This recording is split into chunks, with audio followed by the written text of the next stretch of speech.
को private room में मुंतकिल कर दिया गया था। इमरान खान की सेहत की क्या सूरत हाल है, इस हवाले से मजीद जानेंगे बोल न्यूज़ के नुमाइंदे शौकत अली से। शौकत, बताइएगा, रोज़ हम आपसे बात किया करते थे, आप जमान पार्क के बाहर मौजूद होते थे, आज आप शौकत खानम के बाहर मौजूद हैं, कैसी तबीयत है इमरान खान की? जी, अफसोसनाक वाक़या कल शाम को पेश आया था, क्योंकि वज़ीराबाद ओल्ड कचहरी चौक में जहाँ का अख्ताम होना था लॉन्ग मार्च का, वहाँ पर फायरिंग हुई, भगदड़ मच गई और कप्तान समेत दीगर अफराद जो जख्मी हो गए। सेनेटर फैसल जवेद को भी चोट आई। तो इसके बाद ये सूरत हाल है, कप्तान को फौरी तौर पर शौकत खानम हस्पताल मुंतकिल किया गया था। यहाँ पर उनके एक्सरे हुए, इनका DNA उनका किया गया, उनका CT स्कैन किया गया और उसके बाद उनकी हालत को तसल्ली बख्श करार दिया गया। लेकिन कप्तान बदस्तूर जो हैं इस वक्त अस्पताल में ज़ेर इलाज है। उनके अहल खाना जो है प्राइवेट रूम में इनके साथ हैं। पहले उनको इमरजेंसी में रखा गया था, उसके बाद इनको भी वार्ड में शिफ्ट किया गया और फिर इनको अब प्राइवेट वार्ड में शिफ्ट कर दिया गया है। इनकी जो सिस्टर्स हैं वो यहाँ पर मौजूद हैं, इनके साथ बुशरा बीबी जो उनकी अहलियाँ हैं वो उनके साथ मौजूद हैं और अहल खाना में से दीगर अफराद जो हैं, इनके कज़न जो हैं वो भी इनके साथ मौजूद हैं और आसाम के जो हैं इनके बैरिस्टर जो हैं आसाम न्याजी वो भी यहाँ पर मौजूद हैं। तो वो उस तरह बदस्तूर जो हैं अस्पताल में, और जो सरबराह हैं डॉक्टर फैसल सुल्तान जो है जो कि शौकत खानम अस्पताल के हैं, उनका भी यही कहना है कि इनकी हालत तसल्ली बख्श है। इनके तमाम जो टेस्ट हैं वो क्लियर आए हैं और इम्कान ज़ाहिर किया जा रहा है कि उनको जल्द से जल्द यहाँ पर घर शिफ्ट कर दिया जाएगा। लेकिन अभी ये नहीं बताया जा रहा है कि इनको कब शिफ्ट किया जाएगा। तो 2 रोज़ के लिए डॉक्टरों ने उनको आराम का मशवरा दिया है। उसके बाद वो बदस्तूर अपनी रिहाइशगाह जमान पार्क में ही मौजूद होंगे जहाँ मैं ड्यूटी दिया करता था।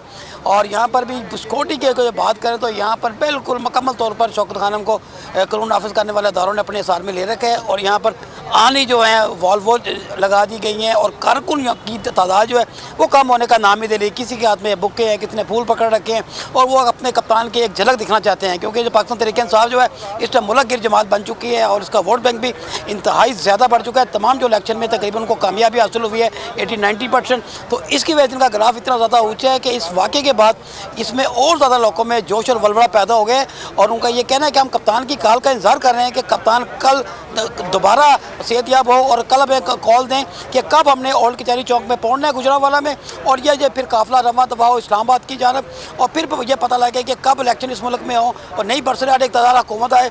उन्हें जो बिजली के गैस के जो भारी भरकम बिल वसूल हो रहे हैं, महंगाई ने कमर तोड़ रखी है, उनका ये कहना है कि हमारी जो आखिरी उम्मीद है वो इमरान खान से वाबस्ता है, क्योंकि इमरान खान इस मुल्क की कल बड़ी हिम्मत का मुजाहरा इमरान खान ने किया था। गोली लगने के बाद, जख्मी होने के बावजूद वो अपने पैरों पर चलते हुए वो कंटेनर से गाड़ी में शिफ्ट हुए, फिर उनको हॉस्पिटल लाया गया। तो आज अभी उनको डॉक्टर्स ने वॉक का मशवरा दिया है या मुकम्मल बेड रेस्ट पर हैं? कब से वो हल्की फुल्की वॉक शुरू कर सकते हैं? ये कहा जा रहा है कि शाम तक उनको ये कहा जाएगा कि वो थोड़ा सा खड़े होकर और चलने की कोशिश करें, क्योंकि कप्तान माशाल्लाह स्पोर्ट्समैन रहे और मेरी अपनी रिहाइशगाह वो भी जमान पार्क के करीब ही है। मैं बचपन से इनको देखता रहा हूँ कि जहाँ पाकिस्तानी पूरी टीम जो है कज़ाफ़ी स्टेडियम में 5 चक्कर लगा के अपनी वर्जी शुरू करती थी, तो कप्तान 20-22 चक्कर लगा कर कज़ाफ़ी स्टेडियम के वार्म अप होते थे। पहला सेशन ख़त्म हो जाता था, उनकी एक्सरसाइज जारी रहती थी। तो वो कप्तान सुपर फिट हैं और इस उम्र में भी उनका जो स्टेमिना है वो नौजवानों से भी बेहतर दिखाई दे रहा है और जिस तरह से उन्होंने बहादुरी से मुकाबला किया है इसकी मिसाल भी नहीं मिलती। उनकी जान को खतरा था, तमाम जो अदारे थे, एजेंसियां थी, उनको अलर्ट कर रही थी बार बार, और ये कहा गया पहले मरले में कि यहाँ गुजरांवाला में पथराव हो सकता है। तो पथराव के लिए तो पुलिस तैयार थी, लेकिन पथराव तो नहीं हुआ, अलबत्ता फायरिंग हो गई है और ये फायरिंग के मतलब भी कहा जा रहा है ये खुदकार आतिशी असले से की गई है और छत के एक 2nd फ्लोर से की गई है। अब ये देखना है कि कानून नाफिज करने वाले अदारे कहाँ तक पहुँचते हैं, क्योंकि एक जो शख्स इसको हिरासत में लिया गया उससे भी शौकत ये बताएं कि अभी इमरान खान की उनसे मिलने के लिए कौन कौन इस वक्त पार्टी रहनुमा सुबह से अब तक यहाँ आ चुके हैं? पार्टी की लीडरशिप यहाँ पर आ रही है, कुछ मौजूदा हालात से मुतालिक यहाँ पर गुफ्तगू हो रही है? जी बिल्कुल, कप्तान से मुलाकात हो रही है, लेकिन शौकत खानम अस्पताल की इंतजामिया ने ज़रा उनको बोलने से मना कर रखा है। सिर्फ उनके अहले खाने यहाँ उनके साथ मौजूद हैं। यहाँ पर तमाम जो सीनियर क़यादत है यहाँ पर रात को भी मौजूद थी। तकरीबन 12:30 में उनको कहा गया कि आप चले जाएँ। कप्तान ने भी उनको मशवरा दिया कि आप यहाँ से चले जाएँ।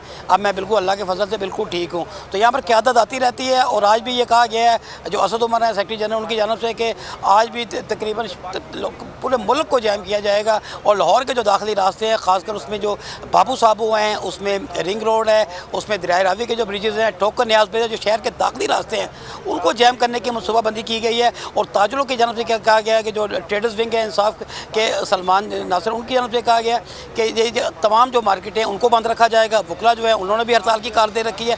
तमाम मुल्क में इसमें अफरा तफरी का सवाल, बाद जो स्कूल हैं क्योंकि हाफ डे था उन्होंने भी छुट्टी कर दी है और लाहौर में भी सड़कों पर जो ट्रैफिक बहुत कम है। अलबत्ता ये कि शौकत खानम के बाहर कारकुनों का जो रश है वो बढ़ता जा रहा है। जी, और शौकत ये भी बताएगा कोई हुकूमती शख्सियत अभी तक आई है हुकूमती इत्तेहाद में शामिल किसी भी जमात का कोई रहनुमा जो कि खान साहब से मिलने आया हो या आज किसी के आने का प्लान हो? जी अभी तो ऐसे बजाय नहीं लग रहा कि बस ट्वीट के ऊपर ही मजम्मत की गई है। जो साबिक़ वज़ीर-ए-आज़म जो लंदन में मुक़ीम है नवाज शरीफ, उन्होंने भी ट्वीट की है, उन्होंने भी उनकी जल्द रिकवरी की दुआ की है। इसके अलावा जो बाकी हुकूमत में शामिल जमातें हैं उन्होंने भी मजम्मत ही की है, लेकिन कोई यहाँ पर नहीं पहुँचा क्योंकि जो कारकुनों का गम गुस्सा है उससे बचना अब जो अपोजिशन रहनुमा है उनके लिए बड़ा मुश्किल होता जा रहा है। और वो जो हैं वो हर वक्त जो हैं वो इसी ताक में रहते हैं कि कभी उनको कोई घेर ना ले, कोई उन पर टॉर्चर ना कर दे या कोई ऐसे नाजेबा फिक्रें ना कर, इसका उन्हें सोशल मीडिया पर तनकीद का सामना करने पर। ठीक है, शौकत हमारे साथ ही रहेगा। आप शौकत खानम के बाद मौजूद हैं, आपसे मजीद भी डिटेल्स देंगे। इस वक्त तहरीक इंसाफ के सीनियर रहनुमा उस्मान डार साहब ने हमें ज्वाइन किया, उनसे मजीद बात करते हैं। उस्मान साहब, ज़ाहिर इंतहाई अफसोसनाक वाक़या पेश आया, लेकिन अल्लाह का शुक्र है कि खान